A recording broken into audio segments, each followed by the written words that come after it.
Well, welcome back to another episode of the New Adam podcast with Man in the Mirror. We also want to remind you, those of you that are returning listeners, to go check out maninthemirror.org. All types of resources there for you, things to read, things to listen to, things to watch.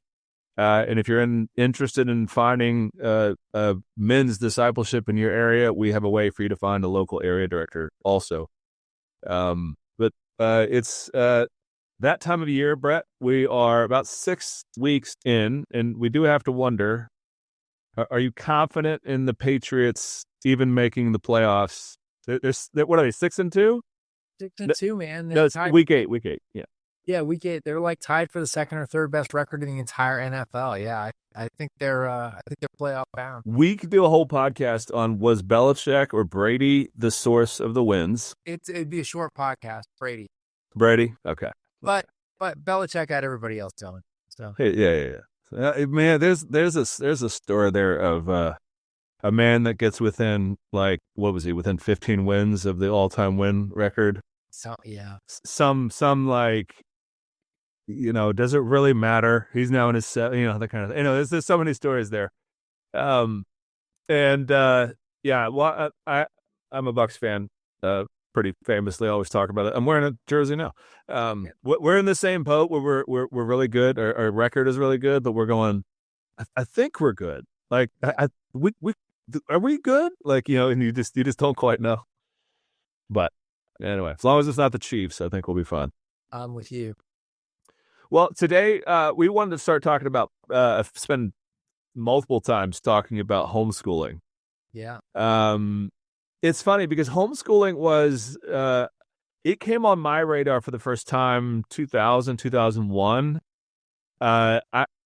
It seemed so crazy back then. It was just funny because now it's so normal. Yeah. It just seemed like why? What were the, now I think people are a lot more tuned in, but you were looking to be a homeschool parent and dad around those 2000s years. What led you there? Like, what was your thinking? Yeah, my wife's sister homeschooled, and when we got married, my wife said to me, like, hey, there's a couple things you need to know about me, and one of them is that I will never homeschool our children. I just want to head out front. So I jokingly tell people there's an entry in the dictionary, like, woman least likely to homeschool her children, and there's a picture of my wife right there. Okay. And so we really didn't really have a plan to homeschool. So our daughter, Cassidy, is our first one, and she came time for her to go to kindergarten, and off she went. And like the second or third week of school, we went to they had like a open house, for the parents. And so we went and we walked into the classroom, and it's like a 2-hour like open house. And so we were there maybe an hour into it is when we got there. And her teacher was this wonderful, wonderful lady, and all the kids, like every desk had like a stack of like their little work on it, like 6 or 7 things that she was going to show us. And so we walked in like an hour in, and she's like, oh, I'm so glad you're here. And I love Cassidy and blah, blah, blah. And here's her work that she did. And so we talked for about 15 or 20 minutes. And I realized that like no other parents were coming in. Like there were no other parents. And so we just kept talking, and another 10 minutes goes by, another 10 minutes goes by. So now we're like an hour and 45 minutes into it. And I looked at her and I said, did any parents come in before us? And she said, no. And so we stayed until the end because as much as anything, I was curious. And no other parents showed up. Wow. And so that was like my first indication, like, this is, first of all, I can't imagine what this teacher went through. And yeah. And we loved her. And then about a week or two after that, my daughter came home and she looked at me after dinner and she said, Daddy? And I said, yes, Cassie. She said, what's a mother effer? Except she didn't say F. And I said, what? And she said, what's that? I'm like, no. I heard you the first time. Like, that's a grown-up word. we don't use that when we're. That's a dad word. Only daddy uses that word. Yeah. And I'm like, where did you hear that? Expecting it to be like, well, mom, when she was driving. Just kidding. And she said, oh, I heard it at school from one of the other kids. So like, you heard this in kindergarten? Yeah. So there's some real value there. Yeah. Yeah. And so I said something to my wife about it, and I don't remember the exact, decision-making process, but we very quickly came to the conclusion that, you know what, we just need to homeschool. We're gonna try to homeschool. So we did a really, I call it hybrid homeschooling. Like, we didn't do a pure homeschool. My wife, never set up like a classroom in the home, and like tried to have school at home. We homeschooled, and every year we would sort of sit down in March and we would figure out what we were going to do the following year. So our daughter went to public school in kindergarten, and then again she wanted to try it again, so she did it in 6th grade for middle school. She had to round out her curse words. Yeah, and so in middle, so she's in 6th grade, and she's a month or two maybe into school, and she had 2 class projects that she was working on, and so we lived really close to the middle school, so both the groups of girls would meet at our house. And so in one of the classes was just a regular class, and the other one was like an advanced class, like a gifted class. And so for the regular class, I was curious, and so there's like 3 or 4 girls at our house, and so I said, hey, I'm really, tell me about yourselves, girls, and tell me where do you live, and tell me your parents' names, and Cassidy was the only one that had a dad. Wow. And then the gifted class, I asked them the same questions, and all but one of the girls had a dad. So I was like, wow, I don't, this isn't like any academically rigorous research here, but it is striking to see that, that the gifted class, all the families were mostly intact, and in the regular class they were not. And the research is clear on all that. Yeah, for sure. Yeah. So that was 6th grade, and then she did it again in 11th grade, and she's a glutton for punishment. She hated it every time she did it.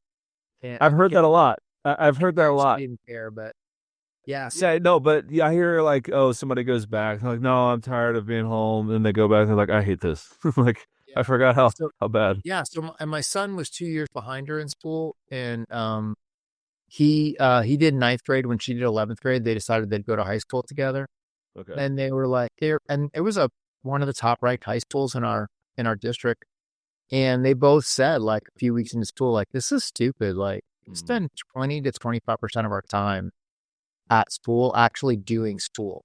Oh, it's very small. Yeah. And the rest of it is like going from class to class, going to assemblies, listening to announcements, listening to a teacher answer some other student's question that I don't have, or dealing with discipline issues.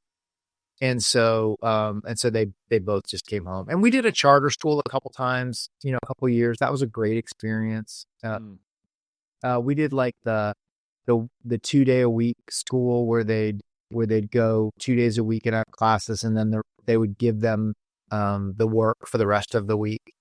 And we've had school on the alternate days. So that was kind of what we liked the most, because my wife was really uncomfortable, like, trying to figure out curriculum. So that's a hard challenge. Yeah. Yeah. So that was a way that, like, we got the curriculum, and then we did the schooling. So yeah, we just sort of took it year by year, and I loved having the kids at home. For most of that, I lived maybe less than 10 minutes. My office was less than 10 minutes from home. Yeah. So let's stop. Let's tease that out. What's the role of the father? Because, like, you do hear a lot of moms talking about it. Sure. And a lot of mom support in homeschooling is things like curriculum choice. Yeah. How do you set up your rhythms? Like all the questions, all the nurturing questions. Yeah. Dads are usually not going. I mean, I'm not saying dads are uninvolved, but where did you find, as the father, as the husband, where was your biggest asset in in homeschooling and from start to finish? Like, where were you best? Yeah. Well, I mean, first of all, I was the disciplinary dean. There were discipline issues. If somebody didn't want to listen to mom that day, I might take a phone call from me, or I might drop by at lunchtime and say what's going on, and that usually solved it. Do you have a paddle on the wall? Did you have a paddle up on the wall, just like the old days? No, I didn't do that. But luckily my kids were, just my presence was enough to. Oh yeah. Say, all right, dad actually came home. We should probably not continue this. And but they were pretty good. Yeah. The other thing is that like I had subject matter. I had subjects that I was better at. So math and science was more me. Okay. And and so they would often say math stuff for me to help them go over. What would you say to somebody who just says, "I stink at everything"? Like, or maybe that's self-impression, Yeah, I mean, it's the Jeff Foxworthy thing, right? Like, are you smarter than a fifth grader? I mean, most of us, especially when they're young, I used to tell my wife, you don't have to know everything about everything. You just have to know a little more than they do. So it's true. My kids have only my two high schoolers have only recently started to go beyond me. I'm very terrible at math, and they're now only in freshman junior years, leaving me in the dust. Yeah. But for people that have had unlike me, I'm very inadequate in math. For people that have more basic knowledge of math, they would still be on point. Yeah, it's not as scary. Yeah, and I do think like for us having the like 1 day a week or 2 day a week place that we could go and get help was good. The other thing that we did is that we knew a lot of other homeschool families. So they were off, if Kimberly really was stuck on something, she had a support system that she could call on and get some help. And these days with everything with all the online stuff that you can get, I mean, YouTube alone, Khan Academy and YouTube and that's what I think. I think curriculum-wise, we're in like the golden age for and it's only going to get better with not that AI is the savior, but just the access we have to well-written content. Going back to the whys, though. Yeah. In my case, we did not homeschool. They're still in public school. Here's what I've always noticed is the homeschool choice. There is an initial fork in the road. Yeah. And there's two sides of the homeschool world. There's the side that is far more secular, sacred. Like we need kids not to be in secular. It's the secular school itself that almost it's just being there. It's right. Like it's kind of like and we're not talking about that. We're talking about more the conversation, which is where you were describing, which is the situation we're in right now just isn't the best. And I'm thinking about our listeners. That it could be anything from where, like you're saying, we're in a place where it seems like the kids don't have dads, and there's not a lot of support, and no parents are showing up, and there's that problem. And then you have other places where it might be hostile to anyone who's Christian. Yeah. Or you just, it's everything from it's lagging behind and I don't want my kids to lag, or if my kids go there, they might get told that, they're a Nazi or a bigot, just for existing. And long story short, down that road is where I think a lot of people have started to find themselves, is going like, it seems like education's falling apart or it's out to get you. And but the curriculum part is amazing. I really do feel for parents like you back in the day that were like, well, we're just gonna try this. Hopefully it works. Were there any drawbacks? Like what would you say were the things that we didn't have that, but that's okay? I think I think the biggest thing is that for Kimberly, for my wife, was she just never got a break. Because you can't just, I don't feel great today, the kids are going to be at school, I can just sort of lounge around, or I can take an extra nap or something, because the kids were always there. And that was mostly when they were little, because when they were little. they need constant prodding and helping. I think, also I think it has a lot to do with the personality of your kids, because each of our children were also very different from each other. My daughter was the kind of kid that, not to brag, both my kids were smart. Like the test showed that they were both very smart. And, but it was interesting because my son tested smarter than my daughter did. The person that did the testing said, your daughter will always get good grades because she will outwork everybody. And she's like, I saw that in her personality. Like there were questions on the test that I give her that are designed for her not to be able to answer them. Like it's just too hard. And she's like, she would not let it go. She kept asking me questions, and I'm not supposed to help at all. But she just kept asking me questions and kept asking me questions and because she wanted to get it, Yeah. Whereas my son would be like, my son would probably be more like, oh, I bet you there's a couple questions on this test I'm not supposed to be able to do. This must be one of them. And then he would just move on. Like he's not. Yeah. He's not perfectly happy. Yeah. So Jackson, my son was very much a deadline is a deadline, like up until the very last second before that deadline, it's not late. Yep. And, that carried over into college for him too. Like he always all-nighters. Just got stuff in, or I remember him telling me a couple times about how he sweet talked a professor into letting him turn something in late. I'm like, well, what reason did you give them? He's like, I didn't lie to them. I just said I didn't get it done yet. And I'm like, you're crazy. Like you're just such a schmoozer, Yeah. So anyway, so my son needed constant prodding. My daughter, you needed to explain it to her and then let her go. And then she would just go work. And if she had questions, she'd come back and ask, Yeah. So it does tune you in more to your kids' personalities.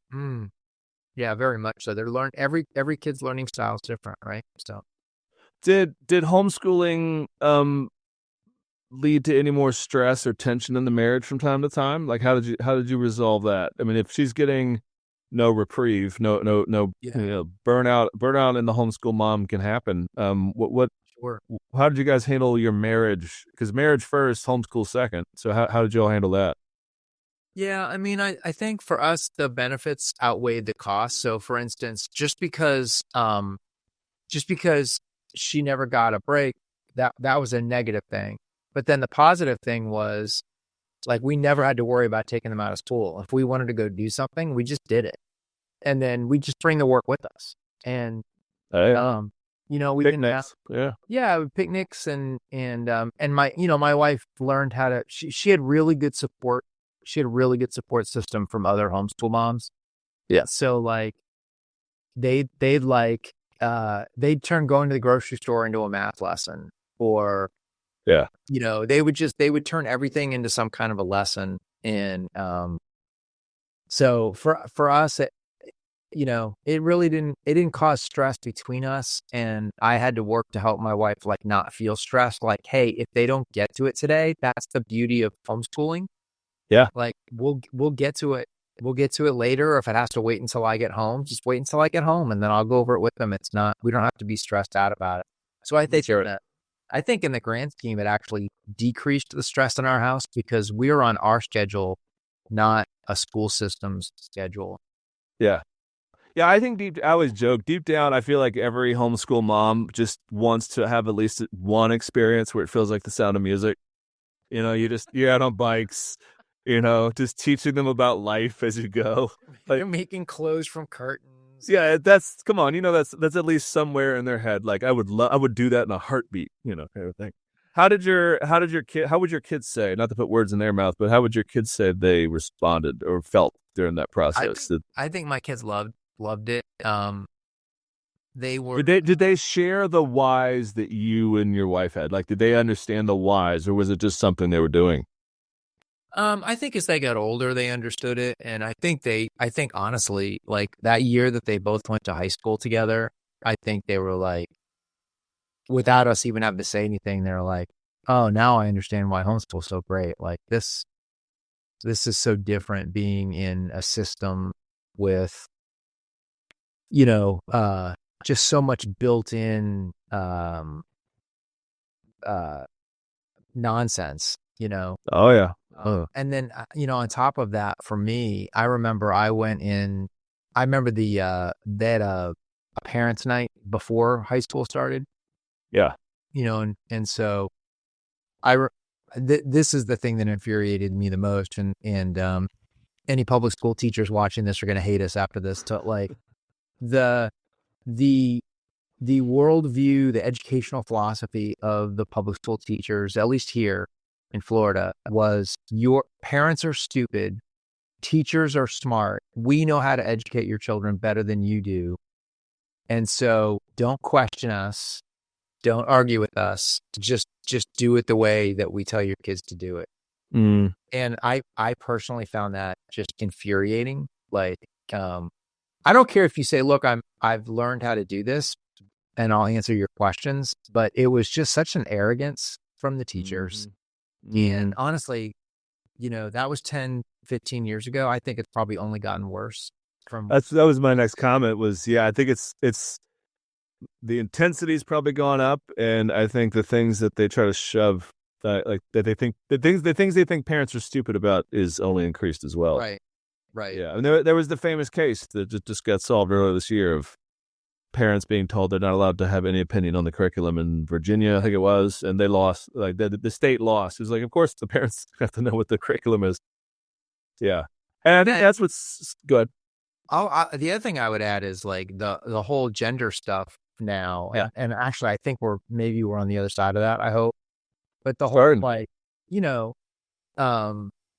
there's just I just the idea of social contagion and a group of popular kids. It doesn't have to be gender. It could be anything. They believe anything. Yep. And everybody starts thinking, well, that must be true because these 2 or 3 popular kids. And it becomes also the reaction to it becomes, because not only do you have people saying like, oh, that must be true. You have people saying like almost violently saying no, this is not true. And this is so wrong. So you get this swirling fight that goes on. Yeah. And but you're right. I mean, it's it is. I'm still marveling that for 4 years, it seems like no one stopped talking about gender. And my kids were saying it was just always coming up, and just think about that difference. Your experience about are we going to homeschool had a very good set of fears and questions. Yeah. Now those questions are only elevated, and I'll tell you the other thing, the place that you are, the physical location you are. My sister-in-law homeschooled in Connecticut, which was very antagonistic towards homeschooling. In Florida, there's thousands and thousands and thousands of people homeschooling their kids. Oh yeah. So there's such a network of resources available to you. There's so many different options. I mean, there's people that say that you actually never homeschooled your kids because we used outside help for things. Oh, there's a homeschool snobbery, in the. Oh yeah, that's the Sound of Music, folks. Yeah, exactly. So you don't have to. It doesn't have to be. I was gonna say Little House on the Prairie. Or Little House. Yeah, they went to school, but it doesn't be this rustic. Completely make it up on your own kind of thing. There's so much help that a family can get now. No, I think you're going to be putting. If the point is to prepare your kids better, you're actually putting your kids at a disadvantage, not catching them up on modern technology and where things are going. Not that they all have to be computer coders, but it's funny. There's a local co-op or a I don't know if that's the word, but it is a school, but it's mainly kids who come in and out of the homeschooling life, and it's run by a church, and great experience here. Yeah, and co-ops. Yep. Co-ops. Okay, I think that's what they're called. Yeah. One of the interesting things there is that the like I said, the relationships amongst all the people doing it has been one of the more interesting things because absolutely. the social aspect is probably one of the more was I say I think it's much less so now, but it was a much trickier time back in the day. Like you felt kind of more on your own. Absolutely. And I would just say to young dads, like it's a great opportunity for you to be more engaged in your kids' education.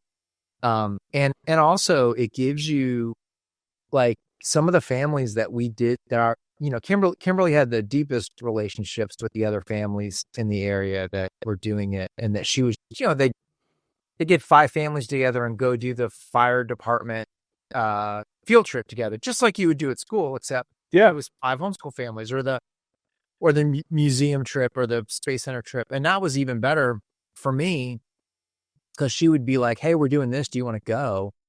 And I'd be like, I'd go to work and I'd be like, hey, can I have the afternoon? The kids are going to the art museum and I want to go with them. And they'd be like, yeah, sure. Go to the art museum with your kids. And you cannot underestimate that for dads. Yeah. If they were on a school field trip, now maybe I could sign up to chaperone, but it would be like me and 50 kids that I don't know. Yeah. Whereas what this was, I got a chance to be a part of this community with other people's kids that I knew. And I also knew their parents. And so their parents were also having input into my kids' lives. And I knew the woman who was like really into fine arts and would do she'd get all the kids to do a scene from Annie or something. Sure. And the dad that was mechanically minded and taught the kids how to change tires and change oil. And I mean, it was such a nice community opportunity for me as a man, as a dad, to be engaged with other people that believed what I believed and wanted the same light for their kids that I did. You're absolutely right, though. The dads need to see themselves as if they really want to take their kids seriously. Do more in terms of kids' education. I always got to go back to history. And, we are really among the first generations to not teach our kids side by side with us as dads. Yeah. Like it used to be, we're a craftsman, come along, kids, like, that kind of thing, apprentice thing, or farmers, all right, son, let's go out and like do what we're doing. And your daughters would work with mom and the wives, and then the women, not the wives, the generational women. But now the stereotypical American is dad comes home like it's almost dark. How was school, kids? Dinner ready? That is actually and that is actually abnormal. That's not how kids have ever been raised by dads ever. It's always been more like Simba and his dad. It's more like, come along, son, I'll show you like the way. And the more you can get him, and that's homeschooling does give that. Homeschooling gives that back to dads. Like it gives them the opportunity. Yeah, hold them up. I guess Simba dies. So Simba's dad dies. I was way more involved with my kids, I think, than most dads were. Yeah. And homeschool really made that possible. COVID gave that back to me, that awareness, because it was just like, wow, there's a lot, like, I could have easily been, because my kids are straight A students. It's easy to be like, oh, they're fine. They're doing great. And they are. Right. But being involved with it, getting involved, talking, all those conversations wouldn't happen if I wasn't involved. But homeschooling is much easier. And it is more holistic. One of the local co-ops just started up a class called Adulting. It's Adulting 101. It's a great class because it's just like, how do you open a bank account? How do you change a tire? Like all the things that everyone should know. Yeah, exactly. Yeah, and I saw that title and I thought, that's dumb. Why would you fill time with that? But no, it's they're filling real needs. This is how you grow up and be an adult. Yeah. Is there anything you would have done differently along the way? Oh, wow. I think, I think if I could go back and do it, I might have like picked a subject to be my subject with the kids. Okay. And just sort of owned that. It was hard. I was in a job that I had to travel sometimes. And so that does make it a little bit more difficult if you're not going to be around for a few days and everything stops in that topic. But no, I mean, I really look back on it and I think, probably could have helped with my son a little bit more in instilling some better habits in him. Like he got by, like because he was so smart, he got away with everything. And I think he's now he's an adult, and he's already recognized the limitations of that approach. And so luckily he's self-corrected, but that, yeah, maybe that, but no, it was a great experience. And we got just the right amount of support for what Kimberly wanted to do, what my wife wanted to do. And I loved it. I loved it.